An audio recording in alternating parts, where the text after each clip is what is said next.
ராணி, நீங்க நீங்க எப்படி இங்க? என்ன யாழ்னி? எதுவும் கேட்காதீங்க, வாங்க போலாம். சரி வாங்க வாங்க.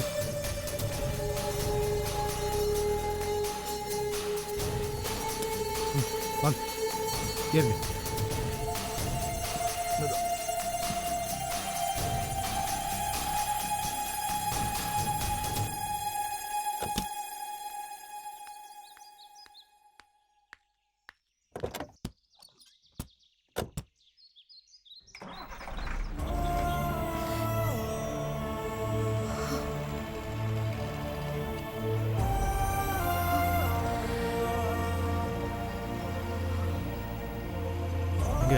திடீர்னு எப்படி இந்த வண்டியில ஏறினீங்க? தெய்வ மாதிரி வந்து காப்பாத்துனீங்க. உங்களுக்கு நான் தேங்காவே உடைக்கிறேன். ஏன்? என்ன பெரிய ஆபத்துல இருந்து காப்பாத்திருக்கீங்க. ஆபத்தா? என்ன சொல்றீங்க? இல்லங்க, செல்வாவை பத்தி விசாரிக்கிறதுக்காக நான் கமிஷனர் ஆபீஸ் போயிருந்தேன்.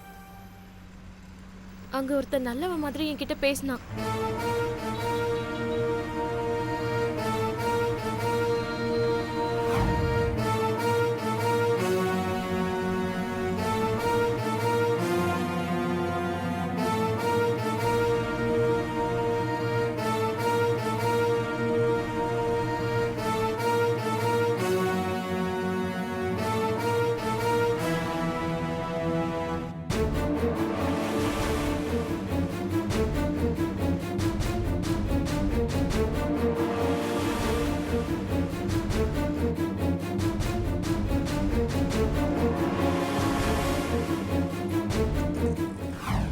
அதுக்கப்புறம் இங்கேதான் வந்து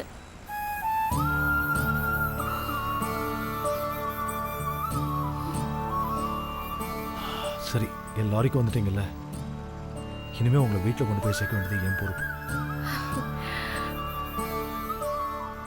உங்களை பார்த்த உடனே எனக்கு தெரிஞ்சிருச்சுங்க. நான் பத்திரமா போய் என் வீட்டுக்கு சேர்ந்துருவேன்.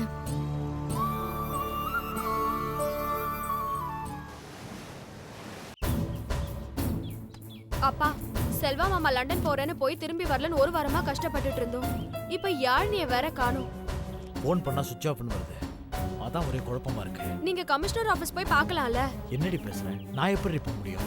நான் கமிஷனர் ஆஃபீஸ் போனா நீங்க எல்லாம் என்ன தேடி வர வேண்டியதா இருக்கும். பதிவே இல்லாம கள்ளத்தனமா வாழ்ந்துட்டு இருக்கோம். செக்யூரிட்டியை பார்த்தா கூட போலீஸ் பயம் வருது. கைய கால கட்டி வச்ச மாதிரி இருக்கு. கவலைப்படாதீங்க மருமகனே, யாழினி கெட்டிக்காரி, எப்படியாவது இங்க வந்துருவா. ஆறுதலுக்காக சொல்றீங்க. எல்லாத்துக்கும் பொம்பளை புள்ளி அமைச்சிட்டு ஒட்டம் மாதிரி நகர முடியாம கஷ்டமா இருக்கு. அக்கா வந்தாலும் இல்லையா? இல்ல, இன்னும் வரல. அதான் எல்லாருக்கும் கஷ்டமா இருக்கு. நைட்டு பூரா எங்க தங்கி இருந்தாங்க? கமிஷனர் ஆபீஸ்ல விசாரிச்சிங்களா? டேய், பதட்டப்படாதீங்க மருமகனே, யாழினிக்கு ஒன்னும் ஆயிருக்காது. அவ எப்படியும் வந்துருவா. நான் போற வழியில ஏதாவது பஸ் ஸ்டாண்ட்ல இறக்கி விட்டுருவா. போயிருவீங்களா? ஏன்? நான் ரொம்ப தூரம் போறேங்க. பரவாயில்ல, நானும் வரேன். நான் ஒரு முடிவோட தாங்க பொறுப்பு வந்தேன்.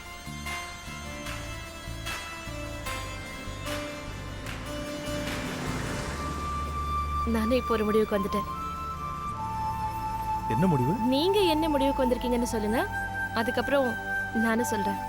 இதை பாருங்க, நான் பெண்களை ரொம்ப மதிக்கிறவன். அது மட்டும் இல்லை, பெண்களுக்கு முன்னுரிமை கொடுக்கறவன். அதனால நீங்க சொல்லுங்க. இந்த சினிமா டயலாக் எல்லாம் வேண்டாம், நீங்களே சொல்லுங்க. என்ன முடிவோட வந்திருக்கீங்க? எங்க, நான் நெய்வேலிக்கு போறேங்க, அதான் சொன்னேன். இவ்வளவுதானா?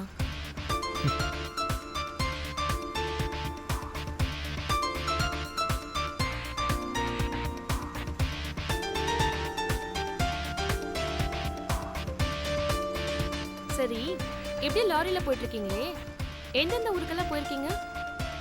இந்தியா முழுக்க போயாச்சுங்க. இந்தியாவை முழுசா சுத்தி பார்த்தாச்சு.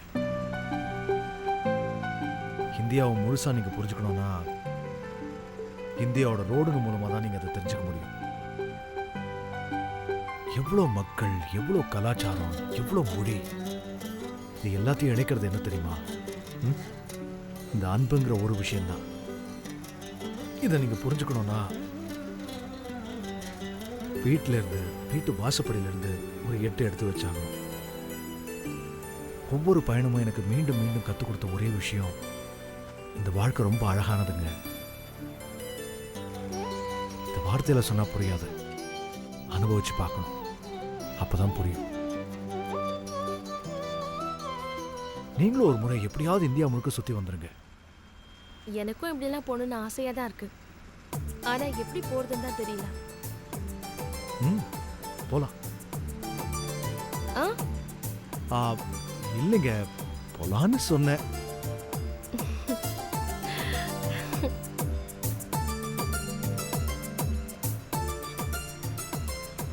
சரி, ஒரு பையன் கிட்ட ஒரு பொண்ணு கேட்க கூடாத கேள்வி ஒண்ணு கேக்குறேன், தப்பா நினைச்சுக்க மாட்டீங்களே? கேளுங்க. ஏன் இவ்வளவு வருஷம் ஆயும் கல்யாணம் பண்ணல?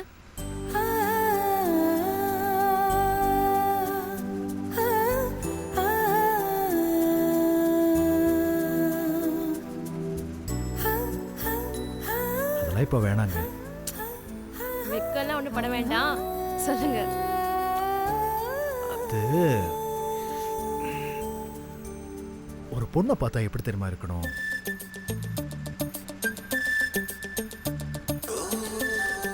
ரெண்டு லாரி மோதுனா எப்படி இருக்குமோ அந்த எஃபெக்ட் இருக்கணும்.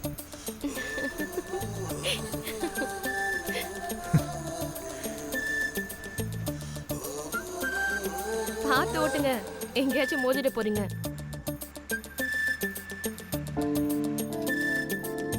எங்க, பார்த்து தாங்க போறேன். நான் ரோட சொன்னீங்க.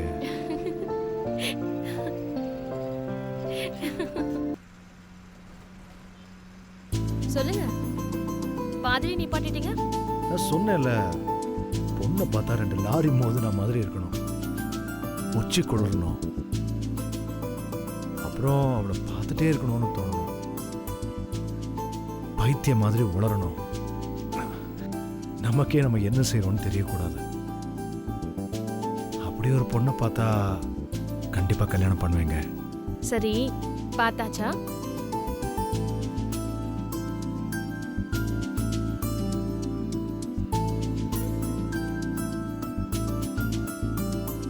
நான் பார்த்துட்டு தான் இருக்கேன், அவங்களும் பார்த்துட்டு தான் இருக்காங்க. ஆனா ஒத்துக்க மாட்டேங்கிறாங்க. அது எப்படி ஒரு பொண்ணு வந்து உங்ககிட்ட சொல்லுவா? நீங்க தான் அவகிட்ட சொல்லணும். சொல்லலாம். சொல்றேன். இங்க பாருங்க, ஒரு பொண்ண அன்புக்காக காக்க வைக்க கூடாது. முடிஞ்சா அன்பை நீங்க அவளுக்கு கொடுக்கணும். ஆ? ம். ம்.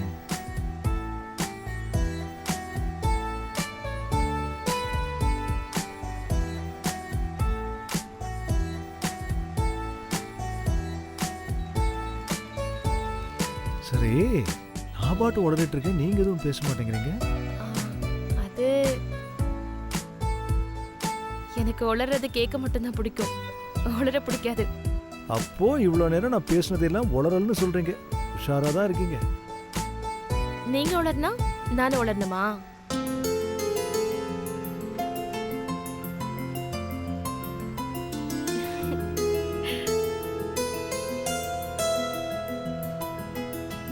என்னென்று நான் சொல்ல, இது ஏனென்று தான் சொல்ல, உன்னோடு நான் ஒன்றானதை சொல்ல. என்னென்று நான் சொல்ல, இது ஏனென்று தான் சொல்ல, உன்னோடு நான் ஒன்றானதை சொல்ல. உயிரோடு உயிராக துணையாக இருப்பேனே. உயிரோடு உயிராக துணையாக இருப்பேனே. ஒரு வார்த்தை உன்னை கேட்டு சொல்லு. என்னென்று நான் சொல்ல, இது ஏனென்று தான் சொல்ல, உன்னோடு நான் ஒன்றானதை சொல்ல. என்னென்று நான் சொல்ல, இது ஏனென்று தான் சொல்ல, உன்னோடு நான் ஒன்றானதை சொல்ல.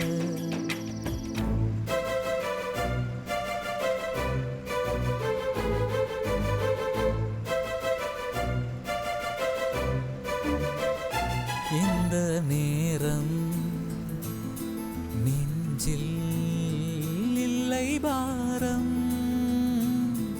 ஓரம் நீ எந்தன் ஓரம். ஏனோ உன் கண்ணில் ஈரம், இரு கண்கள் இரு பார்வை பார்க்காது. இது மறு ஜென்மம் பிரிவென்று கிடையாது. இரு கண்கள் இரு பார்வை பார்க்காது. இது மறு ஜென்மம் பிரிவென்று கிடையாது. என்னங்க சத்தத்தையே காணும்? எதுவும் பேசாம இருக்கீங்க? எங்க உங்ககிட்ட பேசவே பயமா இருக்குங்க. நீங்க பாட்டு சுவிட்சை போட்டு பாட்டை கேட்குறீங்க, நான் பாட்டு பாடுற மாதிரி உளறிட்டு இருக்கேன், நீங்க அதை உட்காந்து ரசிச்சிட்டு இருக்கீங்க. உங்ககிட்ட கொஞ்சம் உஷாரா தாங்க இருக்கணும். கொஞ்சம் இல்ல, ரொம்பவே உஷாரா இருக்கணும்.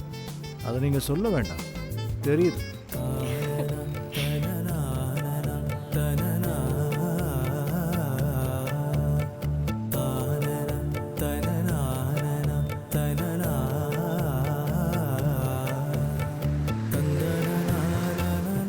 ஆமா, நீங்க எப்படி வந்து சேர்ந்தீங்க? அது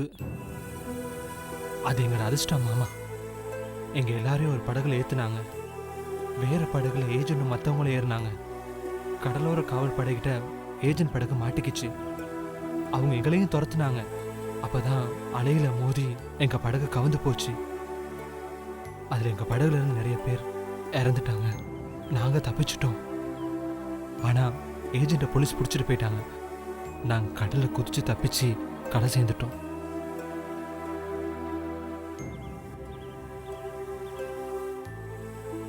தலைமன்னாருக்கும் தனுஷ்கோடிக்கும் இடையில எங்கட ஜனங்க எவ்வளவு பேர் அகதியா வந்து கடல்ல மூழ்கி இறந்திருக்காங்க தெரியுமா?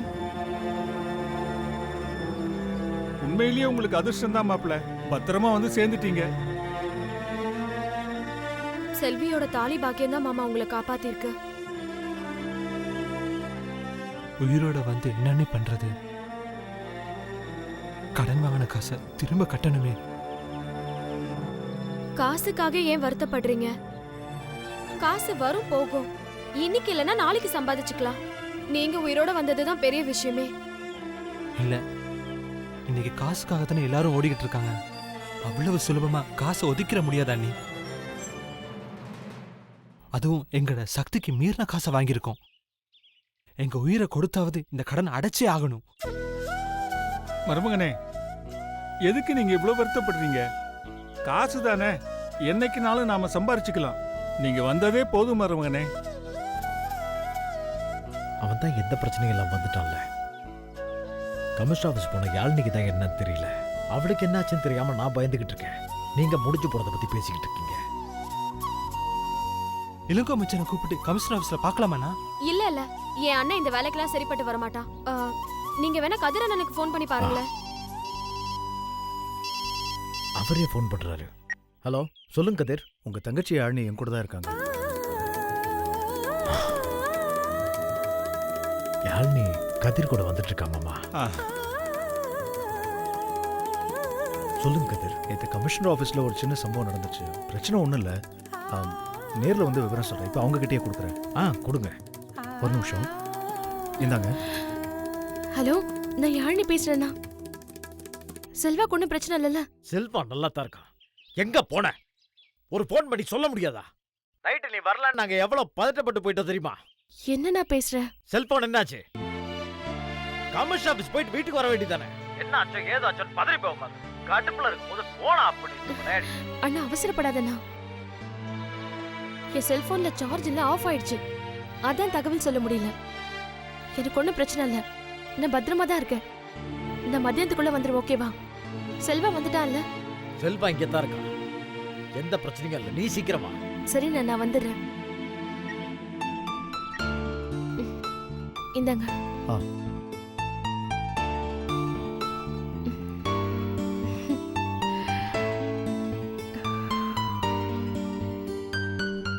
நான் தான் சொன்னேனே மருமகனே, யாழினி கெட்டிக்காரி. ஒரு பிரச்சனையும் இல்லாம வந்துருவான்னு சொன்னேன்ல. என்ன மாமா சொல்றீங்க? இன்னைக்கு ஊர் இருக்கிற நிலைமையில கமிஷன் ஆபீஸ் போன பொண்ணு திரும்ப வரலன்னா எப்படி சும்மா இருக்க சொல்றீங்க? சரி விடுங்க. அதான் யாழ்னி எங்க இருக்கான்னு தெரிஞ்சிருச்சுல, அப்புறம் ஏன் கோவப்படுறீங்க? நான் டீ போட்டு தரேன், வாங்க மாமா. அண்ணா கோவப்படாத. போடா. வாண்ணா.